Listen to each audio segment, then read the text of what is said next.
Psaume 17. Écoute la justice, Seigneur. Écoutez mon cri, écoutez ma prière, qui n'est pas prononcée par des lèvres trompeuses. Que ma sentence sorte de devant ta face, que vos yeux soient attentifs à la raison.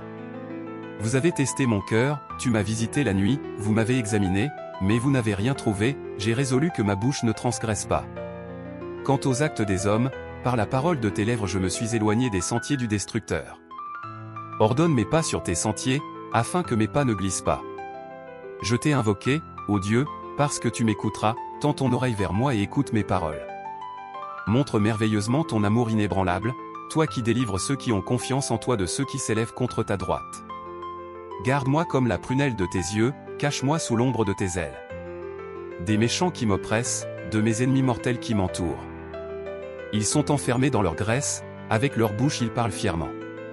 Ils ont maintenant entouré nos pas, ils ont baissé les yeux vers la terre. Ils sont comme un lion qui veut déchirer sa proie, comme un jeune lion qui se cache dans ses cachettes. Lève-toi, Seigneur, arrête-le, jette-le à terre, délivre mon âme des méchants avec ton épée. Des hommes avec ta main, Seigneur, des hommes du monde, dont la part est dans cette vie, et dont tu remplis le ventre de ton trésor caché. Ils sont pleins d'enfants et donnent leur reste à leurs enfants. Quant à moi, je tiendrai ton visage dans la justice, je serai satisfait de votre image à mon réveil. Écoute, Seigneur, la justice, écoutez mon cri, écoutez ma prière, qui ne vient pas de lèvres trompeuses. Ainsi commence le psaume 17, l'appel de David pour la justice, la protection et la direction divine. Il appelle à une réponse sincère et directe de Dieu. Ce psaume nous invite à réfléchir sur notre propre cheminement de connaissance de soi, de foi et d'intégrité.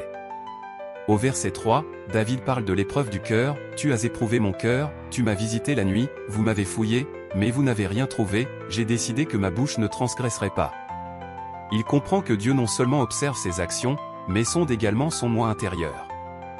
Le psaume nous enseigne que la véritable croissance spirituelle commence lorsque nous sommes honnêtes avec nous-mêmes et avec Dieu. Il ne suffit pas de faire le bien extérieurement, il est nécessaire d'aligner nos cœurs et nos pensées sur la vérité et la justice divine. La connaissance de soi, comme l'a décrit David, implique une profonde introspection et le désir de rester intègre. Souvent, nous devons demander à Dieu de diriger nos pas, comme nous le voyons au verset 5, « Dirigez mes pas dans vos sentiers, afin que mes pas ne glissent pas. » C'est un puissant rappel qu'au cours de notre voyage, qu'il soit personnel ou spirituel, il y aura toujours des moments d'incertitude et de doute. Et c'est précisément dans ces moments-là que nous devons rechercher la direction divine, afin que nos décisions soient guidées sur la bonne voie. David reconnaît également les dangers qui nous entourent, tant externes qu'internes. Dans le psaume, il demande protection contre les ennemis et l'adversité, « Garde-moi comme la prunelle de l'œil, cache-moi sous l'ombre de tes ailes, loin des méchants qui m'oppressent. » De la même manière, nous sommes tous confrontés à des défis dans la vie, qu'il s'agisse de personnes qui tentent de nous abattre, de circonstances difficiles ou même de batailles internes de l'esprit. C'est dans cette vulnérabilité que nous apprenons à nous abandonner à la protection divine, sachant que Dieu protège ceux qui lui font confiance. Et cette confiance n'est pas passive. Au verset 13, David fait une demande audacieuse, « Lève-toi, Seigneur, retiens-le, renverse-le, délivre mon âme du méchant. » Il appelle à une intervention active de Dieu, montrant que la foi exige aussi de l'action. Dans notre vie, nous devons avoir le courage d'affronter les obstacles, mais toujours avec la certitude que nous ne sommes pas seuls. Dieu est de notre côté. Tout comme David conclut avec assurance au verset 15, « Quant à moi, je contemplerai ta face avec justice, je serai satisfait de ta ressemblance à mon réveil. » Il croit que la vraie récompense est d'être proche de Dieu, à sa ressemblance. Cela nous montre qu'en fin de compte, la connaissance spirituelle de soi nous conduit à la ressemblance divine.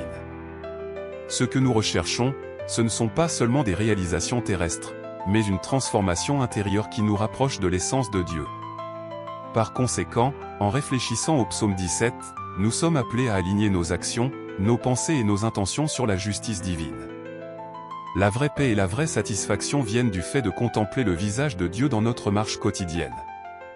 Puissions-nous trouver force et direction dans notre cheminement d'amélioration personnelle, sachant que Dieu nous protège et nous guide à chaque étape du chemin. Réfléchissez, que votre vie soit le reflet de cette confiance et de cet abandon, et puissiez-vous trouver la vraie paix et le but en Dieu. N'oubliez jamais, il garde les justes comme la prunelle de ses yeux et vous guidera à chaque étape. Si cette vidéo vous a aidé, aimez et commentez, et si elle peut inspirer plus de personnes, aidez-nous à partager et à vous abonner pour recevoir plus de vidéos, et que Dieu soit une bénédiction dans votre vie.